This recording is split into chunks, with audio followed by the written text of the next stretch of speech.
안녕하십니까? 잘 들리시죠? 네. PT 파티의 발표자 박현욱입니다.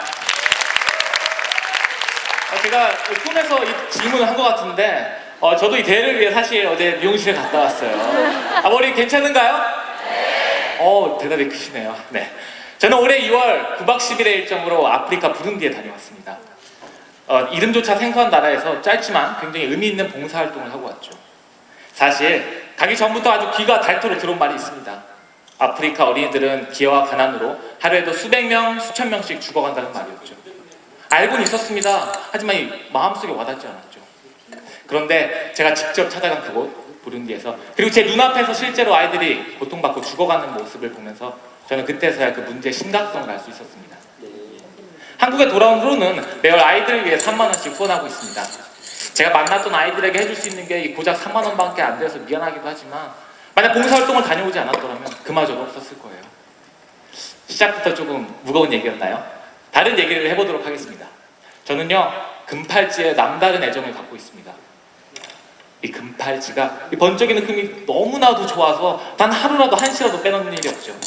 그런 제가 친구를 조르고 졸라서 소개팅에 나가게 됐습니다. 그 소개팅에 나가기 전 친구가 제게 경고하는 거예요. 야, 너 소개팅 나갈 때 그 금팔찌 좀 하고 나가지 마. 너 여자들이 제일 싫어하는 게 뭔 줄 알아?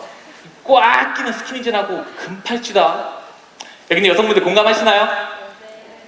하지만 저는 진짜 공감하시네요. 금팔찌에 대한 사랑이 너무나 컸기에 당당하게 차고 나왔습니다. 그리고 그날 저는 굉장히 마음에 드는 이성을 만났죠. 외모뿐만 아니라 대화도 굉장히 잘 맞는 거예요. 소개팅을 마치고 돌아오는 길에 정말 노래 가사처럼 바운스 바운스 하는 제 마음을 다잡고 수줍게 문자를 보냈습니다. 하지만 이내 돌아온 그녀의 문자에는 죄송합니다. 다른 좋은 분 만나셨으면 좋겠네요. 그리고 금을 굉장히 좋아하시나 봐요. 네, 저는 그 뒤로 이 금팔찌를 차고 다니지 않습니다. 만약 그때 경험이 없었더라면 저는 이 자리에서 아직도 그 팔찌를 차고 있었겠네요. 여러분 모두 이런 말 들어보셨을 겁니다. 경험만큼 중요한 것이 없다. 제가 앞서 말씀드린 두 가지 이야기도 모두 경험에 관한 이야기고요. 우리는 많은 경험을 하고 살아가고 있습니다. 매 시간, 매 분, 매 초, 이 모두 경험의 연속이죠. 그리고 제가 오늘 이 무대에서 여러분들께 말씀드리고 싶은 이야기도 바로 저의 경험, 장사에 관한 이야기입니다. 먼저 제가 어떤 사람인지 말씀드릴게요. 저는요, 이렇게 사람 만나는 거 좋아합니다. 그리고 만나서 이야기하는 거, 수다 떠는 거 굉장히 좋아하고요. 그리고 돌아다니는 거, 여행 다니는 거 좋아합니다.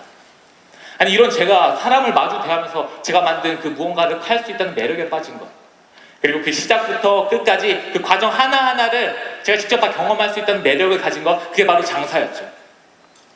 그래, 살면서 내가 진짜 원하는 일에 망설임 없이 달려들어 보자.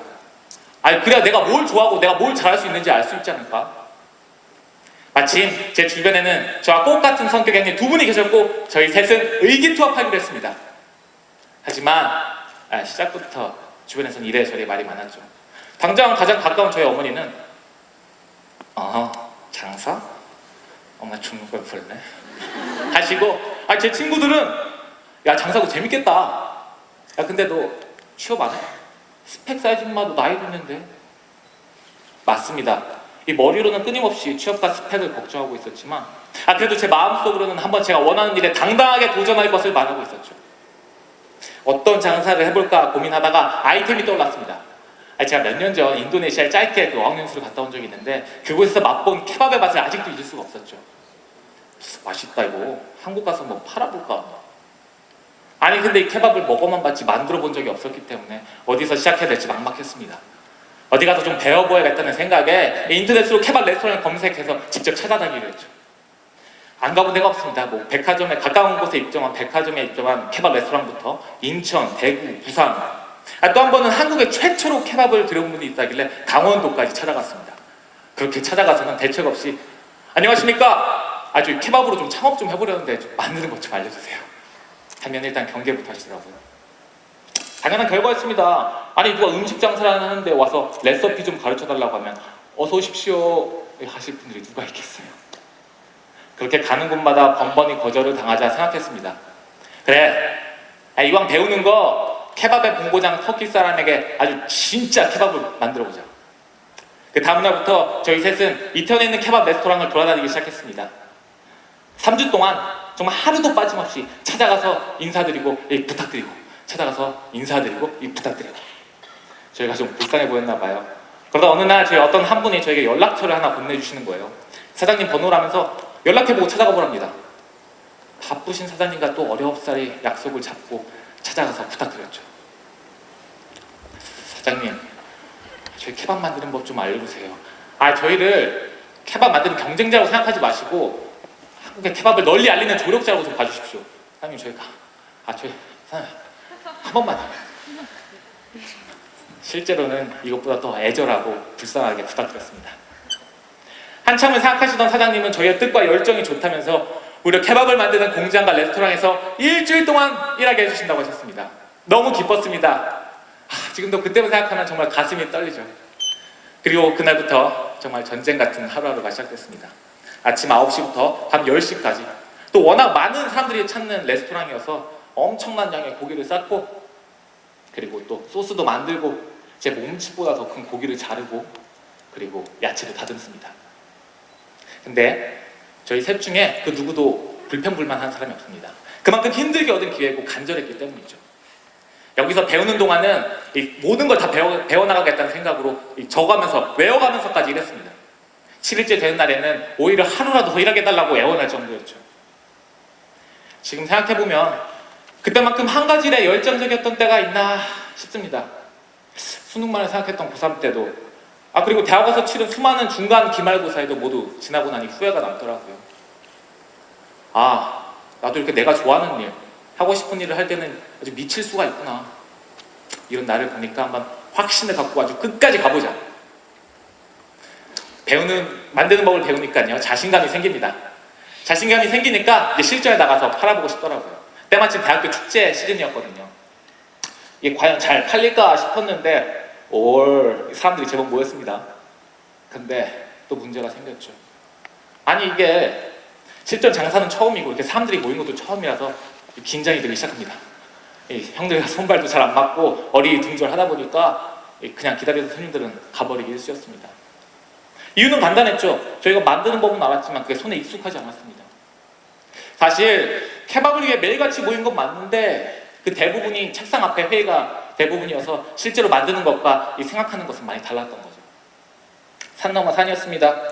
그동안 배우고 노력한 것이 평가를 받기도 전에 모두 물거품이 되는 것 같았습니다. 상황이 부정적이니까 생각도 부정적이게 되더라고요. 장사가 진짜 나한테 맞는 일인가? 쉬운 일이 하나도 없네. 그 무렵 이태원에 있는 터키 친구에게 연락이 왔습니다. 한국에서 열리는 F1 그랑프리에 가서 이 케밥을 팔 건데 1순위 부족하다면 좀 도와달랍니다. 그런데 이 친구가요, 이 전라도 영암까지 가서 모텔에서 먹고 자면서, 그리고 이거 가장 중요한 건데 이 페이도 없답니다. 여러분들이라면 가고 싶으시겠어요? 네, 저도 가고 싶지 않았습니다. 하지만 의리 때문에 갔습니다. 전라도 영암 F1 그랑프리에서 어떤 일이 있었는지 아십니까? 저는 하루에 1000개의 케밥을 만들었습니다. 전라도 영암까지 갔겠다, 국제적 대회겠다, 사실 맛있는 것도 먹고 좀 쉬자고 생각이었는데 이거 밥은 제때 먹기 힘들고 화장실 가기도 눈치 보이더라고요. 케밥을 싸도 줄은 줄어들지도 않고, 행여나 터키 친구가 자리를 비울 때면 이 많은 사람들을 저희가 감당해야 되니 식은땀이 줄줄 흐릅니다. 그리고요, 한 700~800개쯤 만들면 이게 제가 사람인지 기계인지 잘 모르겠더라고요. 가장 중요한 건 이게 국제적 대회예요. 손님들 대부분 외국인이죠. 근데 저희가 배운 영어라고는 터키한테 배운 네이티브 발음, 케밥 딜리셔스 케밥, 헤이 뷰티풀 우먼 딜리셔스 케밥, 헤이 스다이 딜리셔스 케밥, 이 정도였습니다. 그런데요, 신기한 것은 시간이 지날수록 제가 좀 더 여유로워지고 능숙해져 간다는 것이었습니다.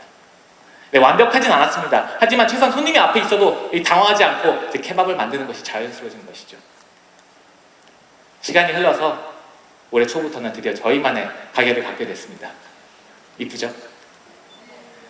이런 일련의 과정을 통해서 저희가 만든 케밥을 세상에 널리 알리고 이 평가를 받게 된 것이죠.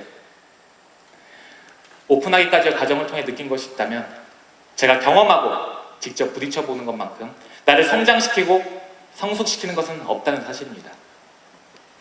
왜 이런 말이 있잖아요. 사람의 본성은 어려움에 닥쳤을 때 나타난다. 저는 1년에 고비를 넘기면서 제가 남들보다 정말 쉽고 그리고 깊게 좌절하는 사람이라는 것을 알게 됐습니다. 하지만 또 반대로 제 특유의 낙천주의로 그 어려움을 적극적으로 극복하기 위해 노력한다는 것도 알게 됐죠. 저희가 만든 영상이 있습니다. 한번 보고 가도록 하겠습니다. 누군가는 좋은 집이 꿈이란 말 하죠.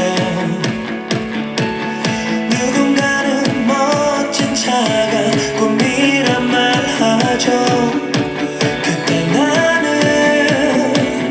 저 하얀 구름을 가르며 파란 하늘을 낳는 게 꿈이었죠. 날 수가 없다고 모두 말하지만 I believe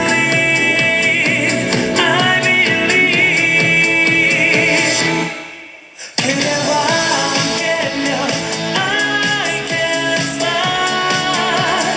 나의 날개 너와 함께 I can fly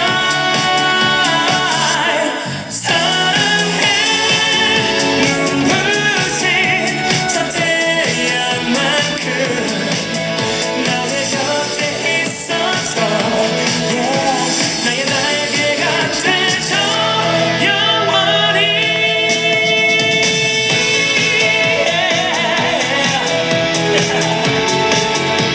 그대라는 날개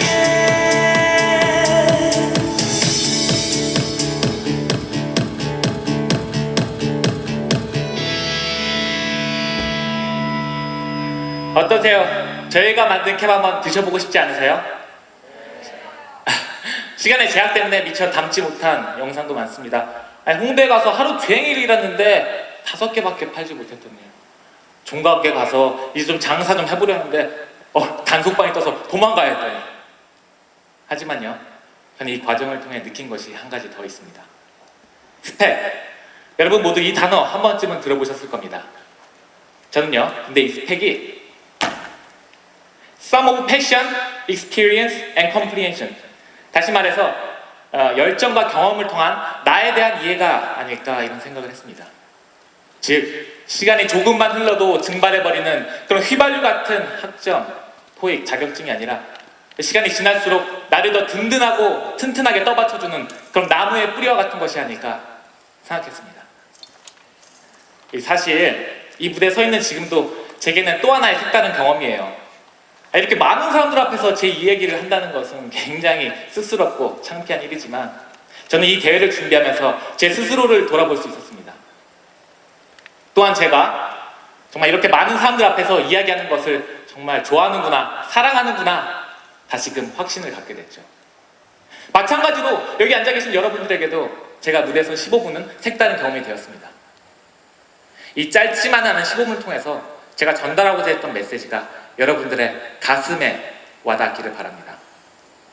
여기 계신 여러분들도 내가 누구인지, 내가 무엇을 좋아하고 내가 어떤 것을 잘할 수 있는지 여러분들만의 경험을 통해 찾아나가시기를 바라면서 이 발표 마치도록 하겠습니다. 감사합니다.